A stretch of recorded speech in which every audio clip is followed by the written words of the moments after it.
période actuelle nous fait tous réfléchir, revenir aux essentiels, prendre soin de nos proches. Dans mon cas, revenir aux essentiels, ça signifie me remettre à écrire, et en l'occurrence, commencer à enregistrer. Je vais vous livrer aujourd'hui ma première chronique professionnelle du confinement. Je vous pose le décor. Depuis peu, 18 mois à mon âge, c'est encore peu, je suis indépendante et accompagne des dirigeants. Et en parallèle, je contribue au collectif Le Digital pour tous, qui décrypte la transformation digitale tous les jours, en podcast et en blog, sous l'égide de PPC. C'est de ce collectif dont je vais vous parler aujourd'hui. Un petit résumé des épisodes précédents, jamais diffusés ni par écrit ni par oral. Suite à un épisode sur l'outil préféré des gamers, qui s'appelle Discord, Le Digital pour tous avait lancé une Learning Expedition, un test en grandeur réelle d'utilisation, avec les fidèles du collectif, la rédac-room, les auditeurs, les intervenants ponctuels.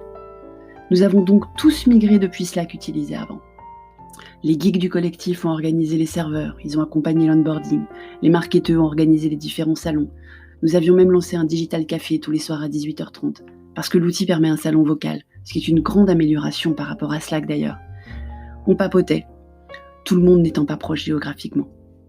C'est assez naturellement que nous nous sommes retrouvés à échanger, suite aux événements de ces derniers jours, sur Discord.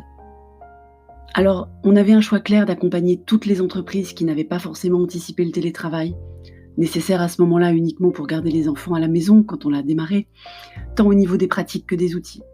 On a tout de suite trouvé nos premiers sujets. On a évidemment aussi pensé au Shadow IT comme sujet à décrypter, parce qu'on pressentait que les systèmes D allaient arriver, sans forcément une implication de la DSI officielle qui avait déjà sans doute pas mal à gérer. On a aussi eu envie de parler du ghosting, parce que ne pas donner de réponse en ce moment, ça peut être encore plus anxiogène qu'à l'accoutumée.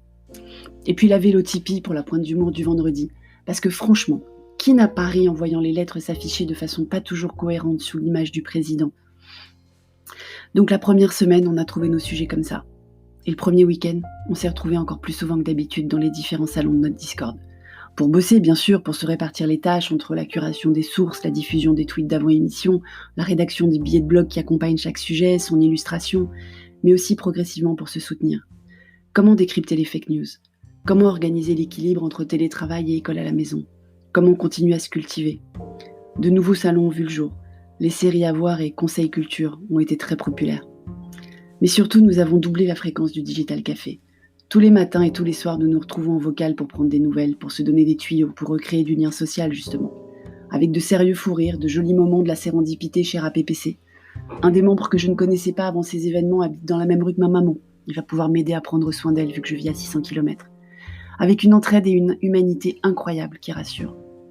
Pourquoi est-ce professionnel tout cela, me direz-vous? Parce que l'être humain est un animal social à l'instinct grégaire, et que ce qui fonctionne pour un collectif bénévole peut également s'appliquer en entreprise. Nous avons donné des conseils aux individus pour bien télétravailler, en recommandant par exemple d'organiser des moments informels d'échange avec ses collègues sur les outils disponibles. Mais comment faire vivre l'équipe, le collectif, l'esprit d'appartenance? Autant de sujets qui devront occuper l'esprit des dirigeants. Organiser les outils officiels, équiper les collaborateurs, prioriser les tâches, bien sûr. Mais accompagner aussi ses collaborateurs dans la mise en place d'échanges sociaux, dans la prise de nouvelles, dans l'entraide. Vous en aurez sûrement qui peuvent créer des tutos pour les autres sur les outils. Vous aurez des collaborateurs qui peuvent rédiger leurs trucs et astuces pour gérer les enfants pendant le télétravail, par exemple. Tout ça, c'est de la déresponsabilité des dirigeants.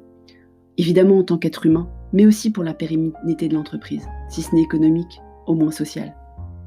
Si c'est social, ça sera par ricochet économique.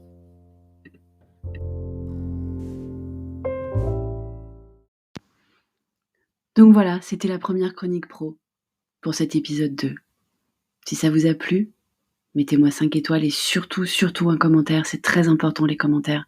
Dites-moi ce que vous en pensez et je continuerai. À bientôt.